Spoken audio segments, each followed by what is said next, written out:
ఆదివారంన మనం ఒక పాఠం మాట్లాడుకున్నాం. ఏంటి చెప్పగలరా?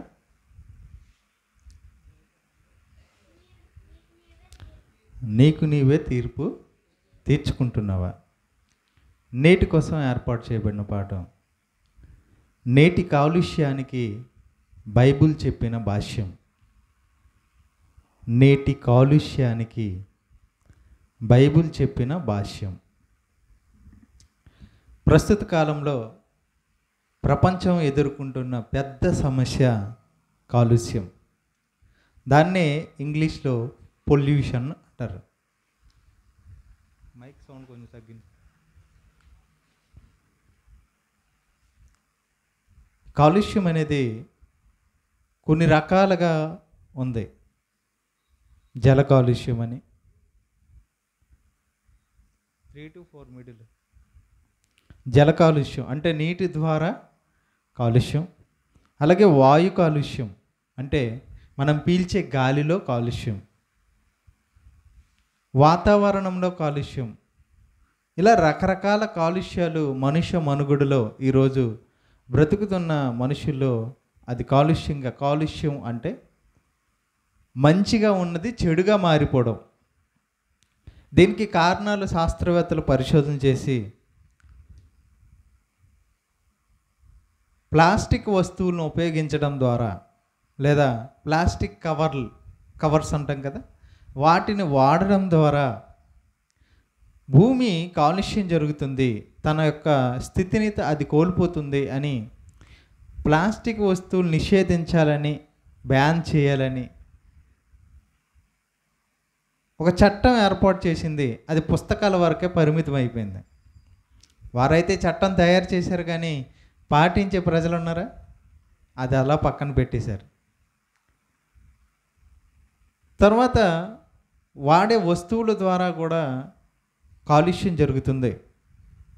మనం వాడే వస్తువులు, ఒక బండి వాడేటప్పుడు ఉపయోగించేటప్పుడు వచ్చే పొగ, ప్లాస్టిక్ వస్తువులను కాల్చేటప్పుడు వచ్చే పొగ, ఇలాంటి వాటి ద్వారా కూడా కాలుష్యం అనేది జరుగుతుంది. అలాగే మొక్కలు బాగా పండాలని ఈరోజు విత్తనాలు చల్లిన తర్వాత ఆ మొక్కలకు పురుగు పట్టకుండా వచ్చే కాయలు కొంచెం పెద్దవిగా రావాలని, ఎక్కువ శాతం అమ్ముకోవడానికి కావాలని స్వార్థ ప్రయోజనాల కోసం మనుషులు ఏం చేస్తున్నారంటే దానికి రసాయనాలు కొడుతున్నారు. యూరియా అని, నైట్రేట్ అని, ఫాస్ఫేట్ అని ఇలా వాటిని కొట్టడం వల్ల మొక్కలు వృద్ధిలోకి వస్తాయేమో కానీ భూమి సారం అనేది తగ్గిపోతుంది. ఎందుకు భూమి పండట్లేదా అని మళ్ళీ ఈ రసాయనాలు మళ్ళీ వాటికి కొట్టడం. అంటే రసాయనాల ద్వారా పంట పండించుకోవడమే తప్ప మన ముందు తరాలు వెళ్ళామనుకోండి, అప్పుడు ఈ రసాయనాలు స్ప్రేలు ఏం లేవు. వాళ్ళు ఏం చేశారంటే ఒక పెంట అనే దాన్ని ఏర్పాటు చేసి గడ్డి మొత్తం అందులో పులియబెట్టిన తర్వాత కొద్ది సంవత్సరాలు లేదా కొద్ది నెలల తర్వాత అది ఎరువుగా మారుతుంది. ఆ ఎరువుని ఆ పెంటను తీసుకెళ్ళి పొలంలో వేయడం వల్ల దానికి సారం వచ్చి పంట దిగుబడి బాగా వచ్చేది, పంట బాగా పండేది. కానీ ఇప్పుడు అలా చేయట్లేదు. ఎవరైనా చూసారు? ఇప్పుడు ఈ కాలంలో ఎవరైనా చేస్తున్నారు అలాగా? లేదు. పంటలకు ఎరువులు వేసేస్తున్నారు, పురుగు చచ్చిపోయి మంచిగా పంట వస్తుంది, అది చాలు మాకు అనుకుంటున్నారు. కానీ భూమి ముందట్లాగా ఎందుకు పండట్లేదు, దానికి కారణం ఏంటని పరిశోధన మాత్రం చేయట్లేదు. పీల్చే గాలి, మీరు పట్టణాల్లోకి వెళ్ళి పీల్చండి గాలి ఎలా ఉంటుందో. ఎక్కడ చూసినా వాహనాల నుండి వచ్చే వ్యర్థ పదార్థాలు, పొగల ద్వారా వచ్చే ఆ వాసన మీకు కలుగుతుంది. ఎక్కడైతే మనం గ్రామాలలో నివసిస్తామో ఆ గ్రామాల్లో మాత్రమే పచ్చని పైరు ద్వారా వచ్చే మంచి గాలిని మనం పీల్చుకోగలుగుతున్నాం. దానికంటే మరికొంత పైకి వెళ్ళి మనం ఆలోచించగలిగితే ఈ భూమి మీద మనుషులు ఉపయోగించడానికి చాలా వస్తువులను తయారు చేస్తున్న పరిశ్రమలు ఉన్నాయి. ఈ పరిశ్రమల ద్వారా వచ్చే వాయువు ఏం చేస్తుందంటే పైనున్న ఓజోన్ పొరకి కన్నాలు పెడుతున్నాయి. ఓజోన్ పొర అంటే ఏంటో చెప్తాను చూడండి. సూర్య కిరణాలు, అతి నీలలోహిత కిరణాలు భూమి మీద నేరుగా పడితే మనుషుల చర్మానికి దెబ్బలు, అంటే మనుషులు ఆ కిరణాలు పడడం వల్ల వారిలో ఉన్న శక్తిని కోల్పోతారు. మీరు టీవీలో ఒక అడ్వర్టైజ్మెంట్ వస్తుంది, మీరు చూసారో లేదో, గ్లూకోన్-డి, గ్లూకోవిటా అనే దాని గురించి. వాడు నడుస్తుంటే ఎండ ఏం చేస్తుండే, వాడి జీవాన్ని, వాడి యొక్క శక్తిని ఎలా పైకి లాగేస్తుంది చూడండి. ఆ కిరణాలు భూమి మీద పడకుండా ఓజోన్ అనే ఒక పొరని దేవుడు ఆకాశం పైన ఉంచాడు, మేఘాల పైన. ఆ సూర్యుని వేడి నేరుగా భూమి మీద మనుషుల మీద పడకుండా అది ఆపుతుంది. ఆ ఆపే ఆ ఓజోను పొరను మనం వాడే లేదా పరిశ్రమల నుంచి వచ్చే పొగ లేదా వాయువుల ద్వారా, రసాయనాల ద్వారా ఆ ఓజోను పొరకు కన్నాలు పడతాయని శాస్త్రవేత్తలు పరిశోధన చేసి చెప్పారు. దానివల్ల అది అలా ఒకవేళ నాశనం జరిగితే నేరుగా కిరణాలు పడి మనుషులు చనిపోయే అవకాశం ఉంది. అందుకోసమే గత సంవత్సరం ఎండలకు చూసేసరికి మనుషులు బ్రతుకుతారా చనిపోతారా అన్నంత వేడి మనం చూసాం. అంటే ఇలాగ పర్యావరణంలో ఎక్కడ చూసినా కాలుష్యం అనేది జరగడం వల్ల ప్రమాదాలు అనేవి మనిషికి ఏర్పడుతున్నాయి. ఒక కాలంలో ఏ కాలంలో వర్షాకాలం వస్తుందో ఆ కాలంలో వర్షం పడకపోవడం, వేసవిలో ఎండ రాకుండా వర్షాలు పడడం, మంచు పడే టైంలో పడకుండా మరొక కాలంలో మంచు పడడం ఈరోజు మనం చూస్తున్నాం. ఏ కాలానికి సంబంధించి ఆ కాలాన్ని తప్పిపోయి జరుగుతున్నాయి. మరి ఈ కాలుష్యానికి ఇది జరగకుండా ఆపడానికి దేశ నాయకులు లేదా అధికారులు చట్టాలు ఎన్నో చేశారు దాన్ని ఆపాలని. కానీ దానికి ప్రారంభం ఎక్కడన్నది వారికి తెలియలేదు. చెట్లు నరకకూడదు, దానివల్ల మనకు ఆక్సిజన్ వస్తుంది అని చెప్పారు. కానీ నరకడం మానేశారా? లేదు. అంటే ఏవైతే చేయకూడదని చెబుతున్నారు కొన్ని, కానీ దానికి ప్రారంభం ఎక్కడ? అసలు భూమి మీద ప్రకృతిలో వైపరీత్యాలు రావడానికైనా, ప్రకృతిలో కాలుష్యం జరగడానికైనా ప్రారంభం ఒకటి ఉంటుంది. వీళ్ళు చివర మాత్రమే ఆలోచించారు ప్రజలు, శాస్త్రవేత్తలు కానీ చట్టాలు చేసేవారు కానీ చివర మాత్రమే పరిశోధన చేశారు. కానీ ఇంతకీ దీనికి ప్రారంభం ఎక్కడుంది అనే లోతును వాళ్ళు వెతకలేకపోయారు. అందుకోసం మనం చెప్పుకుంటున్న పాఠం నేటి కాలుష్యానికి బైబిల్ చెబుతున్న భాష్యం. అంటే ప్రారంభం ఎవరు చెప్పాలంటే దేవుడే చెప్పాలి. ఆ దేవుడు రాసిన గ్రంథమే బైబిల్. బైబిల్లో మొట్టమొదటి దేవుడు సృష్టించినప్పుడు ఈ కాలుష్యం ఉండేదా? దేవుడు ఎలా చేశాడు ప్రకృతిని చూద్దాం. ఆదికాండం 1వ అధ్యాయం 31వ వచనం. ఆదికాండం 1వ అధ్యాయం 31వ వచనం. దేవుడు తాను చేసినది యావత్తును చూచినప్పుడు అది చాలా మంచిదిగా ఉండెను. చూడండి, దేవుడు సమస్తాన్ని సృష్టించినప్పుడు దాని క్రమము చొప్పున అన్నీ దేవుడు చేశాడు. చేసిన తర్వాత దేవుడు ఏమంటున్నాడు? సమస్తము మంచిది అంటున్నాడు. సమస్తము మంచిది అంటున్నాడు. మరి ఇప్పుడు ఎలా కాలుష్యంగా మారింది? ఎందుకు ఇలా ప్రమాదంగా మారింది? చాలా మంచిదిగా దేవుడు చేశాడు, చేసినవి ఉన్నాయి, కానీ ఆ మంచి అనేది మారిపోయింది, మంచి లేకుండా పోయింది. దేవుడు ఏమంటున్నాడు? మంచిదిగా, చాలా మంచిదిగా చేశాను. దేవుడు గాలిని చేశాడు. ఎలా చేశాడు? మంచిదిగా చేశాడు. కానీ ఈరోజు ఎలా అయిపోయింది గాలి? వాయు కాలుష్యంగా మారిపోయింది, అంటే చెడ్డదిగా మారిపోయింది. గాలి ఉండిపోయింది, మంచి పోయింది. నీటిని దేవుడు మంచిగా చేశాడు. ఫ్యాక్టరీల నుంచి వచ్చే నీరు, ఫ్యాక్టరీల నుంచి తయారు చేసిన తర్వాత వ్యర్థ పదార్థాలు ఏం చేస్తారో తెలుసా?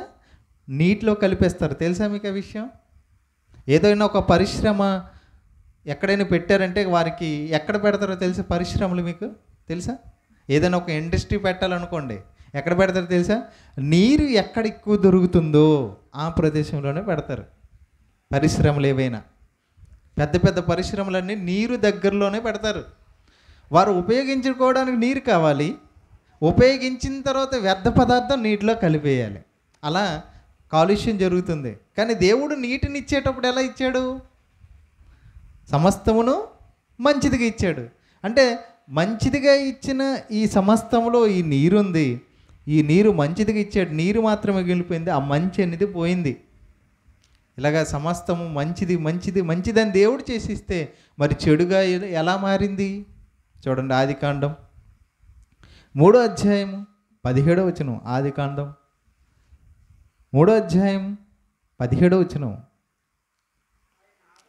ఆయన ఆదాముతో, నీవు నీ భార్య మాట విని తినవద్దని నేను నీకు ఆజ్ఞాపించిన వృక్షఫలము తింటివి గనుక నీ నిమిత్తము నేల శపింపబడి ఉన్నది, ప్రయాసముతోనే నీవు బ్రతుకు దినములన్నీయు దాని పంట తిందువు. చూడండి, ఎక్కడ ప్రారంభమైందంటే మొట్టమొదటి దేవుడు సృష్టించిన ఆదామవ్వుల కాలంలోనే భూమికి శాపం జరిగింది. భూమి తన శపించబడింది. 17వ వచనం, తినవద్దని వృక్షఫలం తింటివి గనుక నీ నిమిత్తం నేల శపింపబడింది. ఇదిగోండి, దేవుడు మంచిదిగా చేసిన మనిషి చేసిన పాపం వల్ల సృష్టిలో ఉన్న వాటికి శాపం అనేది వచ్చింది. అంటే పర్యావరణ కాలుష్యం ఎక్కడి నుంచి ప్రారంభమైంది చెప్పండి? మొట్టమొదటి ఆదామవ్వల నుంచే ప్రారంభమైంది. సాంకేతిక పరిజ్ఞానం ఈరోజు పెరుగుతున్న కొలది చల్లదనం కోసం మనుషులు ఏం చేసుకుంటున్నారు? ఫ్రిడ్జ్ తయారు చేశారు, వస్తువులను దాచుకోవాలి అన్న దానితో. మరి అందులో ఆ ఫ్రిడ్జ్ వాడడం వల్ల ఏం జరుగుతుందంటే ప్రియాన్ అనే విషవాయువు రిలీజ్ అవుతుంది. ఏసీ కనుక్కున్నాడు చల్లగా ఇంట్లో నిద్రపోవాలని, దానిలో నుంచి క్లోరోఫ్లోరో కార్బన్ అనేది విషవాయువు బయటకు వస్తుంది. ఆ విషవాయువులను మనం పీలుస్తున్నాం. అందుకోసం చూడండి, ఎప్పుడు లేని రకరకాల రోగాలు, పాత రోగాలు ఉంటుండగానే కొత్త రోగాలు రకరకాలుగా వస్తున్నాయి. ఎందుకు? ఇదిగో సాంకేతిక పరిజ్ఞానం పెరిగింది, అందరికీ అన్నీ వచ్చాయి అన్న ఉద్దేశంతో మనం ఉండిపోయాం. కానీ దానివల్ల ప్రమాదాలే మనిషికి వస్తున్నాయి. కరెంటులు వాడుతున్నామా ఈరోజు? కరెంట్ ఎలా వచ్చేది తెలుసా? ముందు బొగ్గును మండిస్తే కరెంట్ వస్తుంది. ఆ బొగ్గు మండిస్తే ఏం జరుగుతుంది? వాయువు వెలువడుతుంది బయటికి. రకరకాల లైటింగ్స్తో ఈరోజు సమాజం ప్రతిదానికి వాడుతుంది. కానీ దీనివల్ల కూడా ప్రమాదము ఉంది. కరెంట్ బిల్లు వస్తే కట్టుకుంటే చాలు అనుకుంటున్నాం మనం, కానీ దీనివల్ల పర్యావరణం కాలుష్యం జరుగుతుందని ఎంతమందికి తెలుసు? సముద్రంలో చెలించే ఒక చేపను చూశాడు మనిషి. చేపే వెళ్తున్నప్పుడు చేపలాగా మనం ఒక వస్తువుని తయారు చేసుకుని లోపలికి వెళ్దామని ఈరోజు ఆర్మీ వాళ్ళు ఏం చేస్తున్నారు? నేవీ అంటారు దాన్ని, అంతేనా? సముద్రములో ప్రయాణం. మరి దాన్ని వెళ్ళాలంటే దానికి కూడా ఇంధనం కావాలి. పైన ఆకాశంలో ఎగిరే పక్షిని చూశాడు. ఆ పక్షికి బదులు మనం కూడా పక్షిలాగా ఎగరదాం అని ఒక విమానాన్ని తయారు చేశాడు, లేదా యుద్ధ నౌకలు తయారు చేశారు. ఇవి వెళ్ళాలంటే ఇంధనం కావాలి. అవి ఇంధనం మండిస్తే అగ్ని ద్వారా వెళ్తాయి పైకి, ఇంజన్ల ద్వారా. అంటే దీనివల్ల అనేక రకాల వాయువులు వెలువడుతున్నాయి, అవి కాలుష్యానికి కారణమవుతున్నాయి. అంతేకాదండి, ఈరోజు చాలా వస్తువులు మనం ఈరోజు వాటర్ తాగాలనుకోండి, 10 రూపాయలండి వాటర్. ఆ బాటిల్ ఏం చేస్తాం? పెన్ను వాడతామండి, 3 రూపాయల పెన్ను లేదా 5 రూపాయల పెన్ను.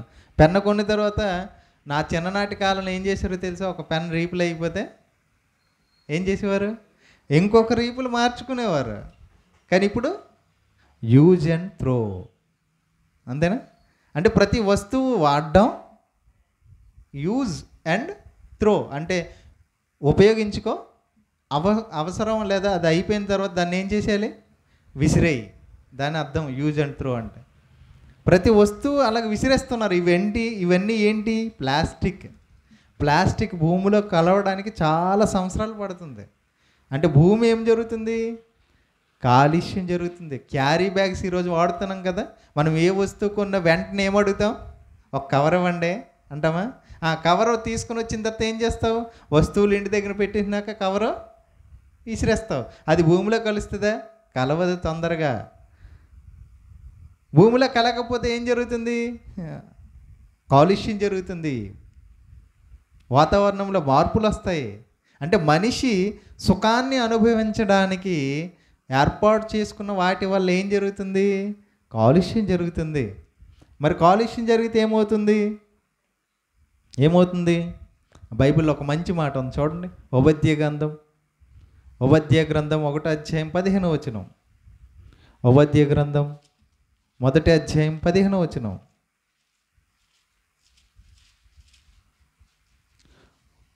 ఓబద్య గ్రంథం 1 అధ్యాయం 15 వచనం.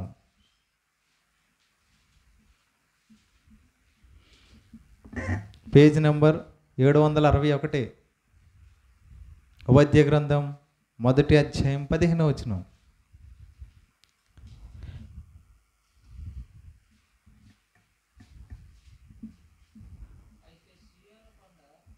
ఓబద్య గ్రంథం 1 అధ్యాయం 15 వచనం.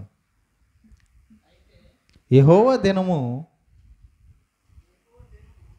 అన్యజనులందరి మీదకి వచ్చుచున్నది, అప్పుడు నీవు చేసినట్టే నీకును చేయబడును, నీవు చేసినదే నీ నెత్తి మీదకి వచ్చును. ఏంటి కాలుష్యం? పర్యావరణం కాలుష్యం జరిగితే నాకేంటని మనం ఉపయోగిస్తే ఏం జరుగుతుంది? మనము చేసినదే మన నెత్తి మీదకి వస్తుంది. ఈరోజు మనం తినే ప్రతి వస్తువు కల్తీ, తెలుసా మీకు? మనం వాడే కూరగాయలు కల్తీ, కాలుష్యం. ఏం చేస్తున్నారు దానికి? మొక్క తొందరగా పెరగాలని హైబ్రిడ్ మొక్కలు. హైబ్రిడ్ అంటే రసాయనాలతో చేసే మందులతో చేసే విత్తనాలు. ఆ విత్తనాల ద్వారా వచ్చే ఆ ఫలం మనం ఈరోజు తింటున్నాం.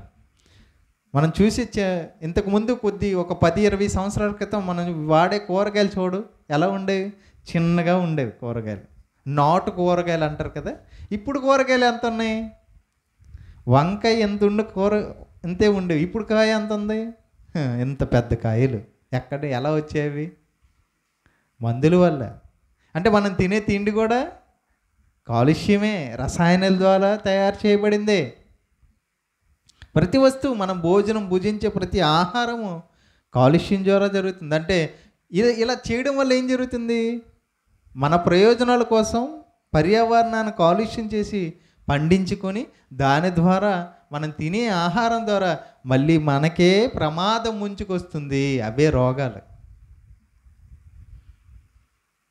అవి తినొద్దు, ఇవి తినొద్దు డాక్టర్లు ఎందుకు చెబుతున్నారు? అందులో కూడా రసాయనాలు ఉన్నాయి.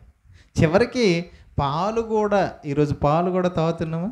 ఆ పాలు నిల్వ ఉండాలంటే ఏం చేయొచ్చు చెప్పండి? ప్యాకెట్లో తెస్తున్నారు కదా, దానికి కూడా కొన్ని వాయువులు, కొన్ని రసాయనాలు కలుపుతారు.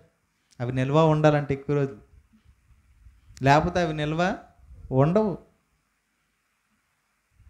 ఆవులకు కూడా మందులు వేసిస్తున్నారు తెలుసా?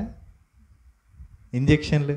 తొందరగా అది ఎక్కువ పొదుగుండాలని, ఎక్కువ పాలు రావాలని కూడా వాటికి మందులు వేస్తారు తెలుసా? ఒక ఆవు మినిమం ఇస్తే 1 లీటరు లేదా 1/2 లీటర్ వరకే పాలు ఇస్తుంది. కానీ కొన్ని ఆవులు ఉన్నాయి, ఎన్ని లీటర్స్ ఇస్తాయి తెలుసా?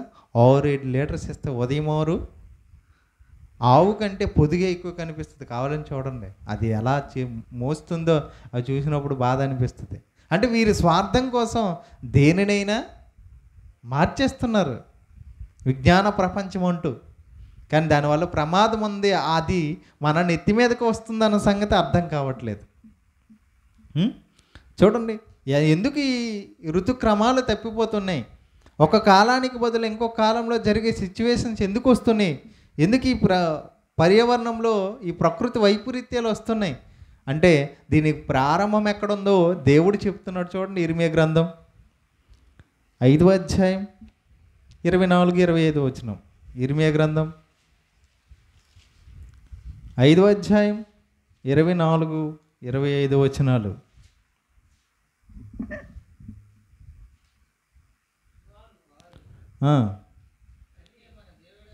వారు రండి మన దేవుడైన యెహోవా యందు భయభక్తులు కలిగి ఉందుము, ఆయనే తొలకరి వర్షమును కడవరి వర్షమును దాని కాలమున కురిపించువాడు కదా. దేవుడు ఏం చేస్తాడంట? తొలకరి వర్షము, కడవరి వర్షం. అంటే ఎప్పుడు దేవుడు పంటకి తొలకరివాన అంటే ప్రారంభపు వర్షం కురిపించాలో లేదా కోతకాలం వచ్చే ముందు కడవరి వర్షం కురిపించి ఆ కోతకాలంలో కురిపించకూడదు, అప్పుడు ఆపేస్తున్నాడు. ఆ కాలాన్ని దేవుడు నియమించుకొని ఆ కాలానికి, నిర్ణయింపబడిన కాలానికి వాటిని కురిపించేవాడు. కానీ ఇప్పుడు అలా జరుగుతుందా? జరగట్లేదు. ఎందుకంట? ఆ కింద చెప్తున్నాడు చూడండి. నిర్ణయింపబడిన కోతకాలపు వారములను ఆయన మనకు రప్పించునని తన మనస్సులో అనుకొనరు.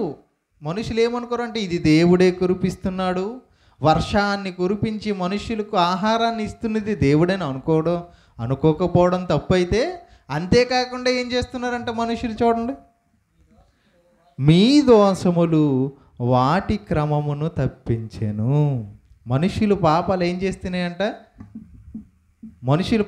ఏం చేస్తున్నాయంటే ఏ కాలంలో ఏది జరగాలో వాటిని తప్పిస్తున్నారంట. అంటే పర్యావరణ కాలుష్యానికి, ఆ ప్రమాదం మనిషిగా రావడానికి కారణం ఎవరు? మనుషులు చేసే దోషాలు, వీరు చేసే పనుల వల్లే వారు చేసినదే వారి నెత్తి మీదకే వస్తుంది.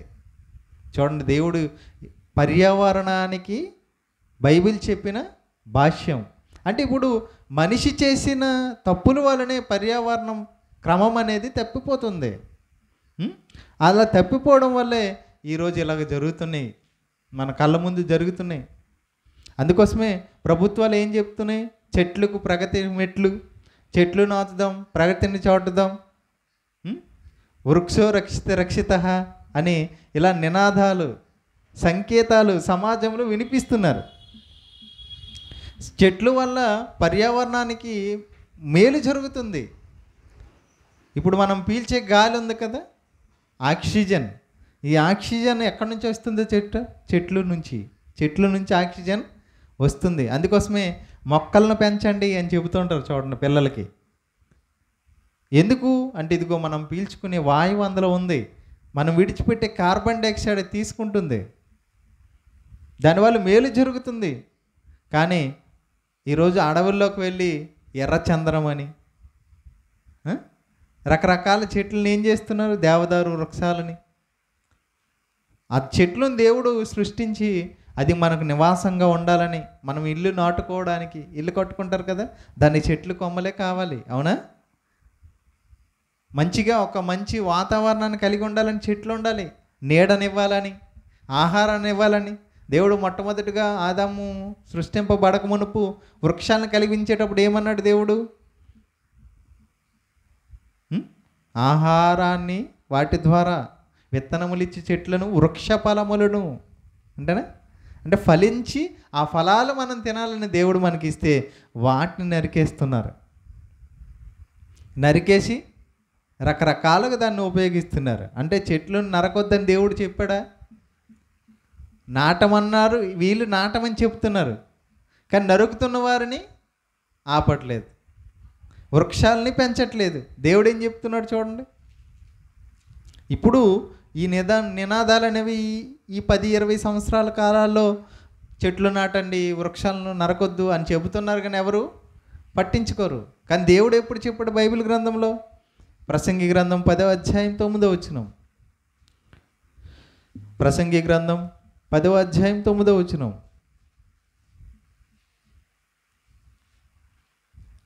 రాళ్ళు దొర్లించేవాడు వాటి చేత గాయమునందును, చెట్లు నరుకువాడు దాని వలన అపాయము తెచ్చుకొను. చెట్లు నరుకువాడు దాని వలన అపాయం అనేది వస్తుంది. ద్వితీయోపదేశకాండం 20 అధ్యాయం 19-20 వచనాలు. ద్వితీయోపదేశకాండం 20 అధ్యాయం 19-20 వచనాలు.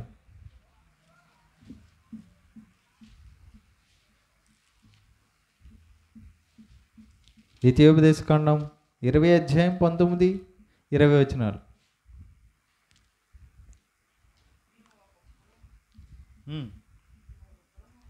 చివర వచనాలు చదువుకుందాం.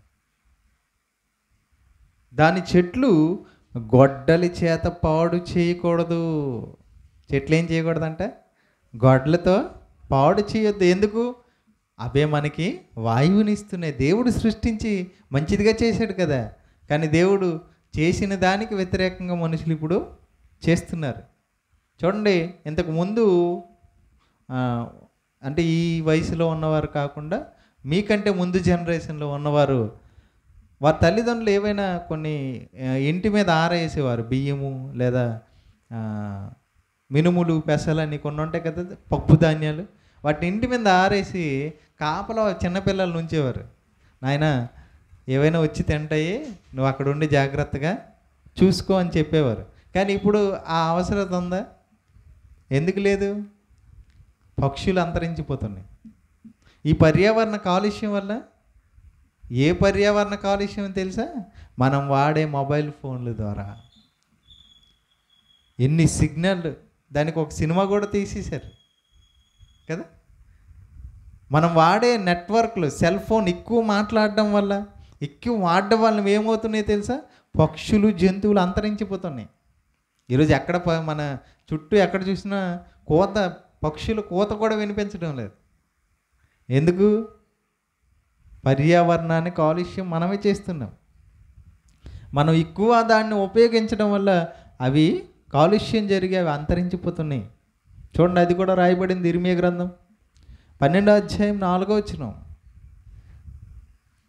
ఇర్మీయా గ్రంథం 12వ అధ్యాయం 4వ వచనం. భూమి ఎన్నాళ్ళు దుఃఖింపవలను, దేశములోని గడ్డి ఎన్నాళ్ళు ఎండిపోవలను. అతడు మన అంతము చూడడని దుష్టులు చెప్పుకుని చుండగా, దేశములో నివసించి వారి చెడుతనముల వలన జంతువులను, పక్షులను సమసిపోవచ్చున్నవి. జంతువులను, పక్షులను కనుమరుగైపోతున్నాయి, నాశనం అయిపోతున్నాయి. ఎవరు చెబుతున్నారు ఈ మాట?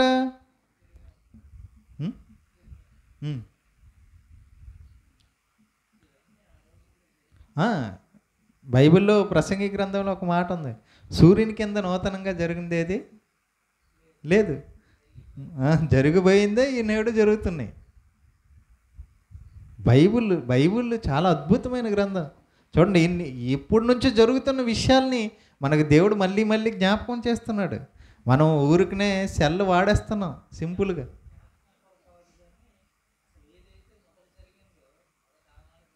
అవును, అంటే మళ్ళీ మళ్ళీ అంటే మనుషులు చెడుతనం కొత్త రకంగా ప్రయత్నం చేస్తున్నారు, పాపం మాత్రం వదలట్లేదు.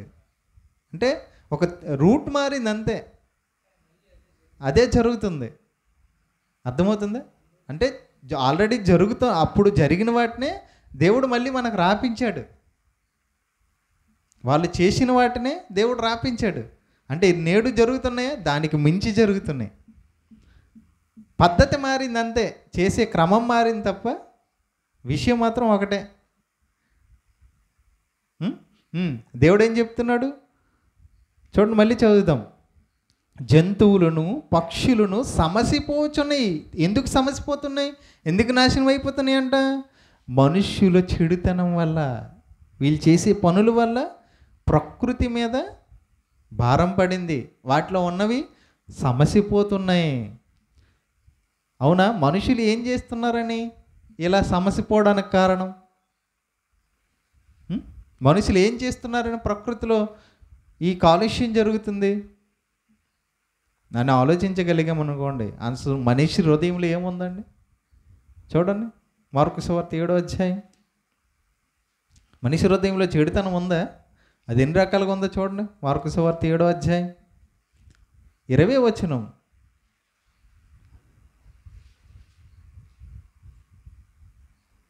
ప్రకృతిలో కాలుష్యం ఎంతవరకు మనం చూసుకున్నాం కదా. ఈ ప్రకృతి కాలుష్యానికి కారణం మనిషే కదా. మరి మనిషి ఎలా కాలుష్యితం అయిపోయాడో, కాలుష్యంలో ఉన్నాడో ఇక్కడ చెప్తున్నాడు దేవుడు. మనిషి ఎంత కలుషితంగా ఉంటే ఎంత కాలుష్యాన్ని సృష్టిస్తాడు, అంతేనా? మార్కు సువార్త 7వ అధ్యాయం 20వ వచనం. మనుష్యుని లోపల నుండి బయలు వెళ్ళినది మనుష్యుని అపవిత్రపరచును. అంటే మనిషి కూడా కాలుష్యం అయిపోయాడు. ఎలా అయిపోయాడు? లోపల నుండి అనగా మనుషుల హృదయంలో నుండి దురాలోచనలు, జారత్వము, దొంగతనము, నరహత్యలు, వ్యభిచారములు, లోభములు, చెడుతనములు, కృత్రిమ కామ వికారం, మత్సరము, దేవదూషణ, అహంభావం, అవివేకము వచ్చిన ఈ చెడ్డవన్నీయు. ఇవేంటంటే అంటే ఈయనలో చెడు ఉంది కనుక ప్రకృతిని కూడా మంచిదాన్ని చెడ్డగా కాలుష్యంగా మార్చేస్తున్నాడు. మరి ఇటువంటి కాలుష్యాన్ని మనిషి కాలుష్యంలో నుంచి పర్యావరణాన్ని పరిరక్షించలేడా? మన పాఠమే అది కాదు, అదే కదండి నేటి కాలుష్యానికి బైబుల్ చెప్పిన భాష్యం. ఇర్మియా గ్రంథం 17:19 కూడా ఏముంటుంది? హృదయం అన్నింటికంటే మోసకరమైనది, అది ఘోరమైన వ్యాధి గలది, దాన్ని గ్రహింపగలవాడు ఎవడు? అంటే మనుష్యులు పర్యావరణాన్ని రక్షించాలంటే వారి వల్ల సాధ్యం కాదు. అంటే పర్యావరణాన్ని పరిరక్షించాలంటే మళ్ళీ దేవుని మాట వల్లనే సాధ్యం. అంటే మనిషి హృదయం మారితే, మనిషిలో ఉన్న చెడుతనం విడిచిపెడితే ప్రకృతిలో కూడా చెడుతనం ఉండదు. మనిషిలో కలుషితం లేకపోతే పర్యావరణంలో కూడా కలుషితం ఉండదు, జరగదు. మనిషి మంచోడైతే ఊరు మంచిదే, నోరు మంచిదే అదే కదా అంటారు. అలాగే దేవుడు చెప్తున్నాడు, నీ కల్మషాన్ని ఫస్ట్ విడిచిపెట్టు. ఎలా విడిచిపెట్టబడుతుంది? మనిషి కాలుష్యం నుంచి మనిషి ఎలా తన హృదయాన్ని కాపాడుకుంటాడు? యాకోబు రాసిన పత్రిక 1వ అధ్యాయం 21వ వచనం. యాకోబు రాసిన పత్రిక 1వ అధ్యాయం 21వ వచనం.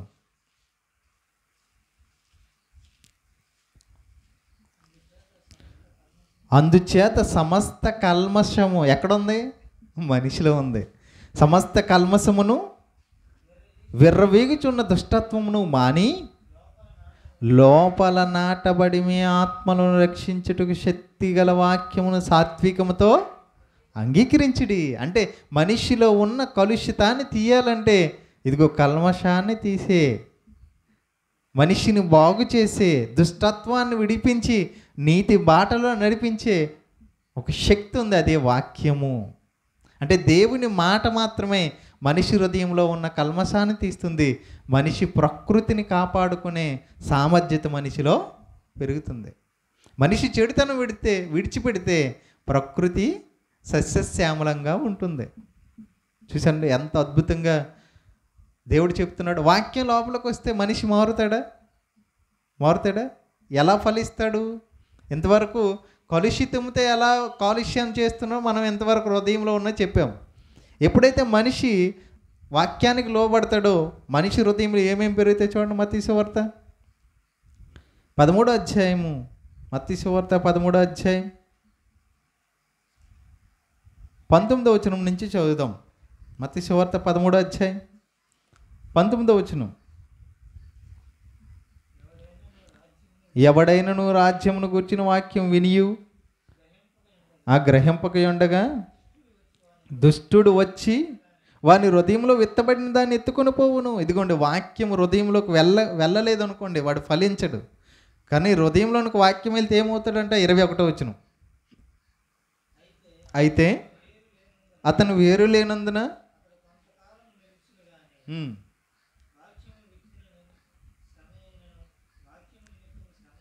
23వ వచనం చదువుదాం. ఎవరైతే వాక్యాన్ని వింటారో, ఎవరైతే హృదయంలో దాన్ని విత్తుకుంటారో వారి గురించి చెబుతూ వాక్యం ఏం చేస్తుందంటే, మంచి నేలను విత్తబడినవాడు, వాక్యం విని గ్రహించేవాడు, అట్టివాడు సఫలులై ఒకడు 100 అంతులుగాను, ఒకడు 60 దంతులుగాను, ఒకడు 30 దంతులుగాను ఫలించును. అంటే తన హృదయంలో ఉన్న కల్మషాన్ని విడిచిపెట్టి నీతిగా ఫలిస్తాడు. ఆత్మఫలాలు ఉన్నాయి కదా, ప్రేమ, సంతోషము, సమాధానము, సాత్వికము, ఇలాంటివి ఎన్నో ఫలాలు ఉన్నాయి మనిషిలో. అవి వాక్యం హృదయంలో ఎప్పుడైతే గ్రహిస్తామో అప్పుడే కల్మషాన్ని, కాలుష్యాన్ని విడిచిపెడతాం. మనం ఫలిస్తే మన చుట్టూ ఉన్నవారు కూడా ఫలిస్తారు. వారిని అలా తయారు చేసుకోగలం. అప్పుడు దానివల్ల ప్రకృతికి నష్టం జరగదు. దాని ద్వారా కాలుష్యం జరగకుండా ఆపగలం, అరికట్టగలం. చూసారండి, బైబిల్ ఎక్కడికి వెళ్ళింది? కాలుష్యం ఎక్కడ ప్రారంభమైందో అక్కడికి వెళ్తుంది. పునాది, ఒక ఇల్లు పడగొట్టాలంటే ముందు పునాది తీసేయాలి, పిల్లర్లు తీసేయాలి. అప్పుడు ఇల్లు ఏమవుద్ది? కూలిపోతుంది. పైన చివర కొడితే మొత్తం కోలదు కదా. అలాగే దేవుడు కూడా కాలుష్యం జరగడానికి ప్రారంభం ఎక్కడో అక్కడికి వెళ్ళాడు దేవుడు.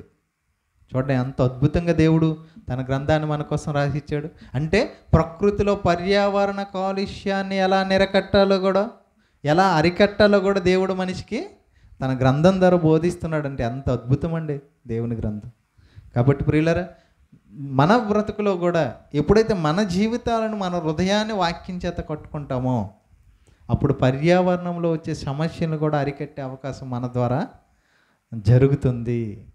పర్యావరణానికి బైబిల్ చెప్పిన భాష్యం, కాలుష్యానికి బైబిల్ చెప్పిన భాష్యం.